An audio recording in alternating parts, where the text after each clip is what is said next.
आणि वारंवार सांगत होतो की लखमावार साहेब हा खूप मोठा भ्रष्टाचारी अधिकारी आहे. पण आता आम्ही उपोषणकर्ते असल्यामुळं आमच्याकडे कोणी लक्ष देत नाही. त्याकडे पुराव्यासह काही ठिकाणचे फोटो आहेत की तिथं वृक्ष लागवड झालेली नाही, तरी पण तिथलं बिल उचललेले आहेत. आणि ह्याचं कमिशन म्हणून हे लखमावर साहेबाला मिळते. जेवढे आहेत बीड जिल्ह्यातले त्यांची ही प्रॉपर्टीची चौकशी करण्यात यावी. एसीबी येथे जाऊन तक्रारी अर्ज देणार आहोत की त्यांच्या सगळ्यांच्याच RFO लखमावर साहेब काकडे यांच्या सगळ्यांच्याच प्रॉपर्टीच्या चौकशा व्हायला पाहिजे. 100% सांगतो, जनतेचे पैशाची लूट करणारे हे सगळे हरामखोर अधिकारी आहेत. नमस्कार, आपण पाहतात आदर्श पोलखोल. काल जिल्हा नियोजनची बैठक पार पडली आणि त्या बैठकीनंतर उपमुख्यमंत्री सुनेत्रा वहिनी या बीडमधून जशाच बाहेर पडल्या त्याच्याच दुसऱ्या क्षणाला ECPने एक कारवाई केलेली आहे. 45 लाख रुपयाची लाच घेताना या सामाजिक वनीकरण विभागाच्या अधिकाऱ्याला पकडण्यात आलेला आहे. श्रीनिवास लखमावार असं या अधिकाऱ्याचं नाव आहे आणि जवळपास 45 लाखाची म्हणजे ही थोडी थाडकी नाही तर 45 लाखाची ही लाच घेताना त्यांना रंगेहात पकडण्यात आलेला आहे. आणि याच अनुषंगाने ज्यांनी तक्रारी केल्या होत्या ते आपल्या सोबत आहेत. काय सांगाल तुम्ही या भ्रष्टाचाराविषयी? अनेकदा तुम्ही तक्रारी दिल्यात, उपोषण देखील केलं, काय सांगाल? याच्या अगोदर 2-3 महिन्यापूर्वी आम्ही उपोषणला बसलो होतो आणि वारंवार सांगत होतो की लखमावार साहेब हा खूप मोठा भ्रष्टाचारी अधिकारी आहे.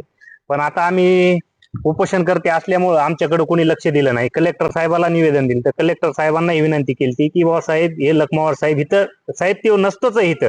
इतका भ्रष्टाचारी अधिकारी आहे ते त्याच्यासारखा नालायक माणूस माझ्या जीवनात बघितला नाही. इथले अधिकारी, त्याला जे खालचे अधिकारी एवढे घाबरतात. त्यांनी जोपर्यंत सांगत नाही ह्यांना एकही कागद देऊ नका, तोपर्यंत हे पूर्णपणे कायद्याचं उल्लंघन करतात आणि तक्रारदाराला कोणताही अर्ज देत नाही. आता ह्याच्यानंतर तुम्हाला सांगतो की आम्ही ज्यावेळेस उपोषणला बसलो होतो त्यावेळेस संबंधित बीड जिल्ह्यातली जेवढे RFO आहेत काम करणारे, हे साहेब त्याला कमिशन देतात. जिल्हा नियोजन समितीने ह्यांना मागे 25 कोटी रुपयाचे वृक्ष लागवडचे काम दिली ते, पण कुठेही वृक्ष लागवड झालेली नाही. माझ्याकडे पुराव्यासह काही ठिकाणचे फोटो आहेत की तिथं वृक्ष लागवड झालेली नाही, तरी पण तिथलं बिल उचललेले आहेत. आणि ह्याचं कमिशन म्हणून हे लखमावर साहेबाला मिळतं. आता काल जी गोष्ट झाली, ह्याला 45 लाखाची जरी लाच असली तर मी म्हणतो ते कमिशन होतं. भ्रष्टाचार झाकविण्यासाठी कमिशन होतं. ते कमिशन लखमावर साहेबाला दिलं, त्यानंतर त्यांना पकडलं. आता महत्वाचा विषय एवढा आहे की मी कलेक्टर ऑफिसला एक निवेदन देणार आहे किंवा जे लखमावाड आहे भ्रष्टाचार अधिकारी, त्याच्यावर नुसती कारवाई नाही झाली पाहिजे, तर त्याच्या प्रॉपर्टीची चौकशी लागायला पाहिजे. आणि कलेक्टर साहेबांना जर चौकशी अंतर्गत त्या प्रॉपर्टीची चौकशी करायची असेल तर अगोदर इथं वन विभागात येऊन 32 नंबर आणि 35 नंबर व्हाउचरची पूर्णपणे माहिती घ्यावी. त्याच्यामध्ये लक्षात येतंय की ह्यांनी किती मोठा भ्रष्टाचार केला आहे. आता ह्याच्यानंतरची आणखीन एक गोष्ट सांगतो, जसं लखमावार साहेब भ्रष्टाचार आहे तसाच मी वन विभागाचा काकडे पण भ्रष्टाचारी आहे असं म्हणतो, नायगावचा. तर त्याला पण आता लोंढे साहेबांनी पत्र दिलंय की बाबा आम्हाला 32 नंबर व्हाउचरची माहिती द्या म्हणून.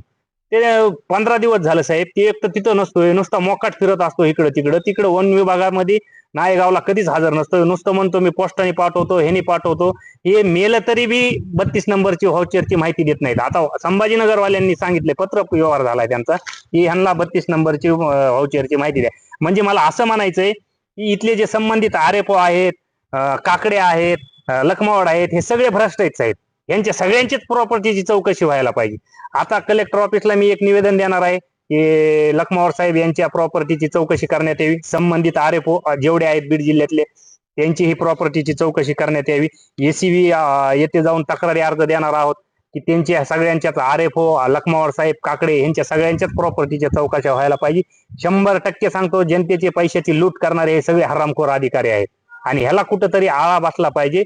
आता जे बजेट येणार आहे, हे बजेट असंच ह्याच पद्धतीने वारंवार, हे नुसता 25 कोटीचा भ्रष्टाचार नाही, याच्या अगोदर पासून जेवढा भ्रष्टाचार आहे ते मी म्हणतो 100 कोटीच्या घरात गेलेला असेल. ही सगळी कलेक्टर साहेबांनी पाहणी करावी, व्हाउचर चेक करावे आणि ह्यांच्यावर कारवाई करून यांच्या प्रॉपर्ट्या जप्त करण्यात याव्यात. नक्कीच तुम्ही सांगताय 32 नंबर व्हाउचर, नेमकं हे 32 नंबर व्हाउचर आहे तरी काय? 32 नंबर व्हाउचर म्हणजे हे आहे साहेब, जे संबंधित आता उदाहरणार्थ 10 लाख रुपये असेल, 10 लाख रुपयाच्या पुढचं जे काम असेल त्याचं टेंडर व्हायला पाहिजे. पण हे टेंडर होत नाही.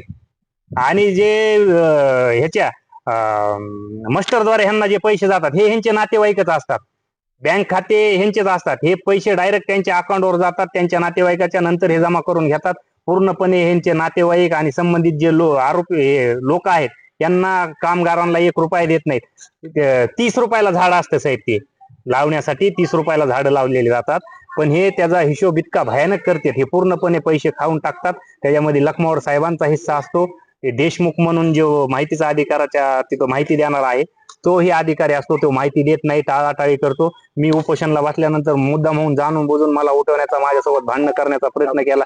दबाव आणला. 353 गुन्हा माझ्यावर दाखल होण्यासाठी त्यांनी खूप प्रयत्न केला. मी त्याच्यानंतर 112ला फोन लावला, म्हणलं माझ्या बरोबर असं असं होतंय. ते कॉल रेकॉर्ड मी केला. त्याच्यानंतर त्यांनी मला खूप म्हणजे इंग्रजापेक्षाही मी उपोषणला बसल्यानंतर भयानक अवस्था इथल्या ऑफिसची. कलेक्टर साहेबांनी यांच्याकडे लक्ष द्यावं, यांच्या भ्रष्टाचाराची पूर्णपणे चौकशी करण्यात यावी, यांच्या प्रॉपर्टीची चौकशी करण्यात यावी, एवढीच मी म्हणते. नक्कीच. आता तुम्ही सांगताय की मस्टरवर जे लोक म्हणजे जवळचे नातेवाईक असतात त्यांच्या म्हणजे त्याविषयी तुम्ही काही तक्रार करणार आहात? नाही साहेब, तक्रार करून उपयोग नाही. हे इतकं भयानक खाते, इंग्रजापेक्षा भयानक. हे 32 नंबर 35 नंबरची व्हाउचरची माहिती देतच नाहीत. आता उदाहरण म्हणून मी तुम्हाला सांगतोय, मला काकडे साहेबांना संभाजीनगरवरून मला पत्र आले, माझ्या बरोबर कृष्णा पाटोळे यांनाही पत्र आले. काकडे साहेबांनी 32 नंबरची व्हाउचरची माहिती यांना 15 दिवसाच्या आत द्यावी म्हणून. आज 20-21 दिवस झाले. त्यांना फोन लावल्यानंतर त्यांनी सांगितलं की बाबा मी 32 नंबर 35 नंबरचे व्हाउचर तुम्हाला पोस्टाद्वारे पाठवतो, मला माहित नाही पत्र आलेलं. म्हणजे उडवाउडीचे उत्तर देतात. आणि त्याच्यामध्ये काकडे पण खूप मोठा भ्रष्टाचारी आहे, हे सिद्ध करून दाखवीन मी आज ना उद्या. तुम्हाला हे 100% सिद्ध करून दाखवीन. नक्कीच. आता पाहायला गेलं तर RFO असतील किंवा इथले वन अधिकारी असतील, हे मोठ्या प्रमाणात भ्रष्टाचार देखील करत असल्याचं त्यांनी सांगितलेलं आहे. नेमकं आता या भ्रष्टाचाराची चौकशी होते का असंच वाऱ्यावरती ही चौकशी सोडली जाते, हे देखील पाहणं आता महत्वाचं ठरणार आहे. Camera person Nitesh Upadhye, Beed.